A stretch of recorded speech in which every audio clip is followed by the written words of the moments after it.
So the Note Air 2 Plus or the new Note Air 3C. On paper, this is a bit of a no-brainer. Just £50 more for all of these benefits. For example, the fingerprint reader, the color screen, and as we'll discover, so much more. But there are still two benefits about going black and white if you're just in it for reading and note-taking. That's the battery life, and because text still generally looks better on a black and white screen. And in terms of the battery life, well, it started yesterday, it was at 73, sort of 24 hours ago. I've been using it on and off to test it out, install apps and things like that, and I'm down to 33%. So let's have a look at a few things side by side so we can really see the difference between these devices.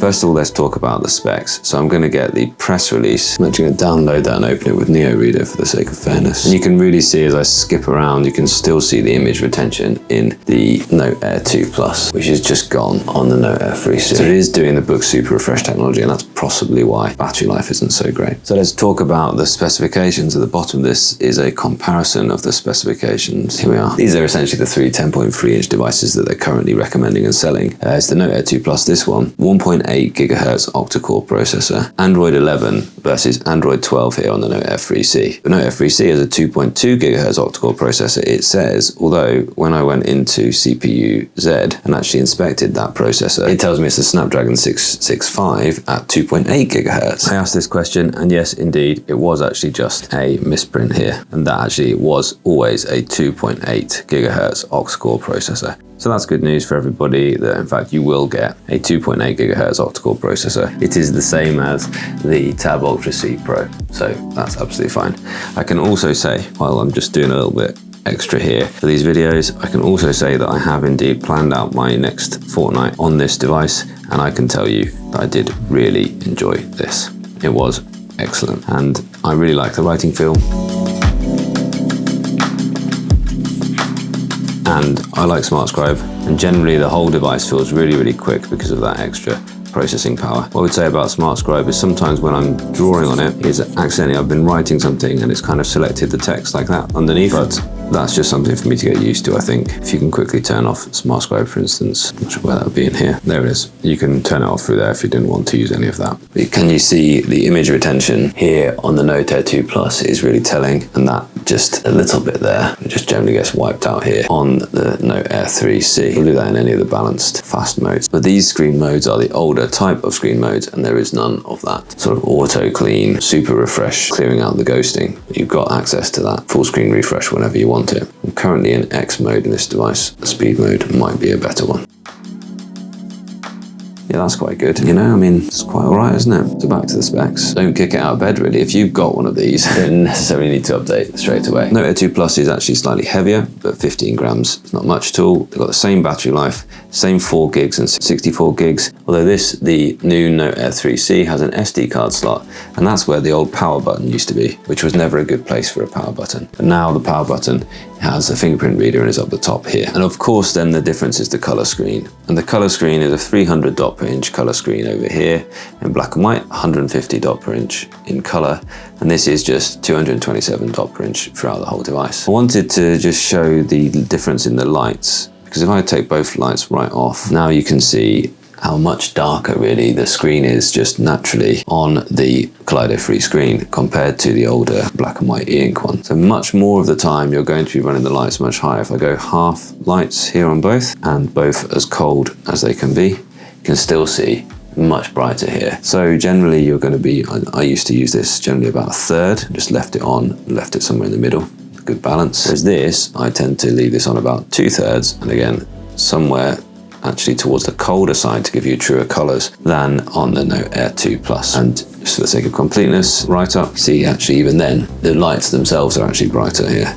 This is it, as warm as possible. It's the opposite way around on there. Oh, I see. So this is it, as bright as possible with both in. That would be in the middle. So they operate the front lights slightly differently, whereas you've got a single controller for each of the warm and cold lights, whereas here you do the brightness and then you do the warmth on a separate slider. So let's go back to where I was kind of comfortable with both. I've been looking at this in Drive rather than in the reader. So you've also got the Tab Ultra 3C Pro, which is out today as well. And I'll be doing a comparison as to whether I think you should buy the Tab Ultra C Pro over the Note Air 3C in another video. And the question I think is whether do you prefer reading on a lower contrast or a higher contrast device? Because this screen, the black and white screens, can tend to still give you better contrast because the white space is much whiter. So let's go into Chrome on both and have a little look at some browsing. And you can see so much more often we're getting this horrible retention. That's because it's gone into X mode there, so I would put that into speed mode. X mode is really not good for much. I'm just so used to seeing it clear out that white space, and here you can see it's streaking the text all over the page and they're doing nothing to actually clear that out. Of course you can refresh and it's gone, but I would say if you're asking yourself, well, do I need to upgrade from this Note Air 2 Plus to the Note Air 3C? Well,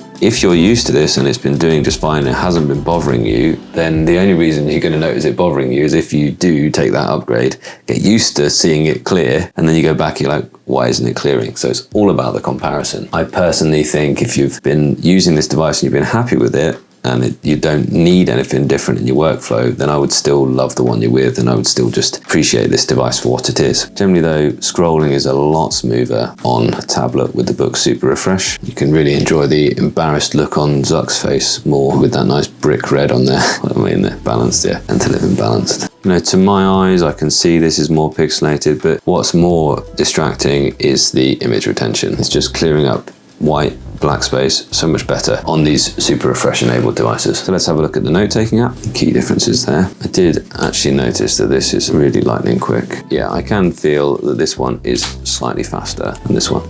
There is a noticeable lag. I'll slow that down in the edit.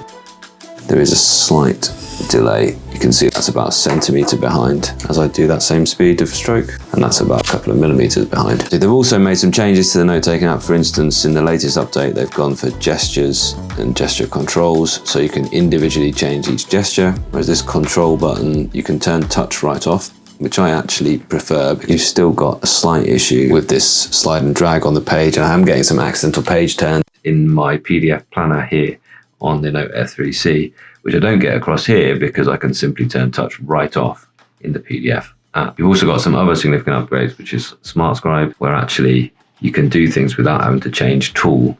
So for instance, rubbing out or selecting just knows that gesture as a select, and I think that's quite nice.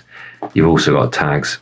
So when I didn't do anything, that's interesting. I didn't do anything, it went back to, oh, it must have been Eink then. So that's quite good as well. So it's not wasted if you don't do it.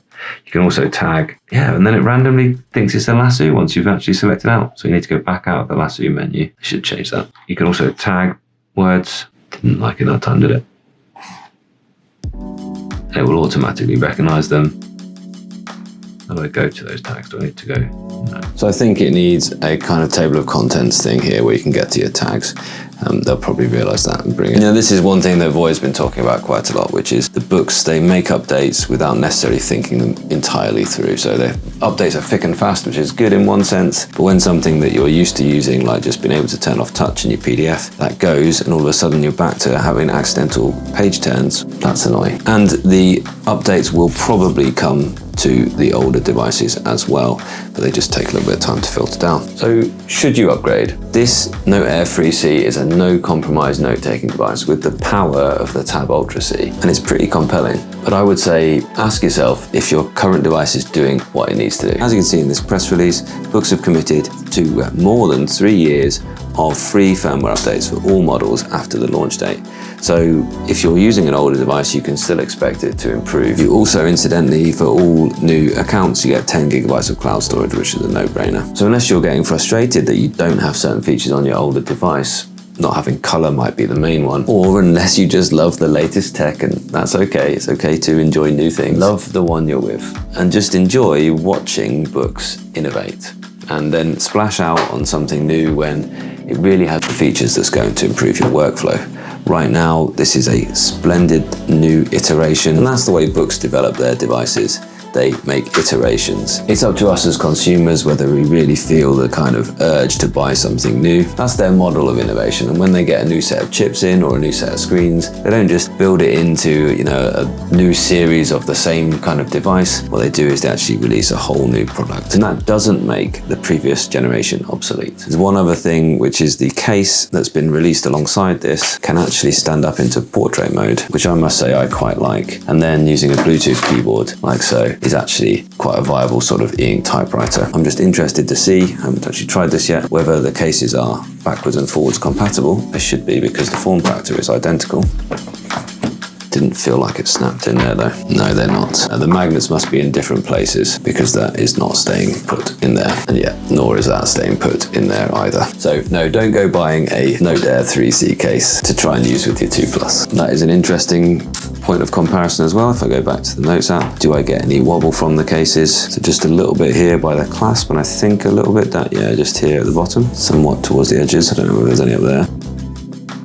Yeah, a little tiny bit by the clasp there, but actually even better controlled than here. Generally, neither of them are bad for magnetic cases. I've seen far worse. As always though, you'll find links in the description, and you'll find this Note Air 3C first at the bookstore, and that tends to be where you get the best prices in terms of the cases being bundled in. So check that out in the description.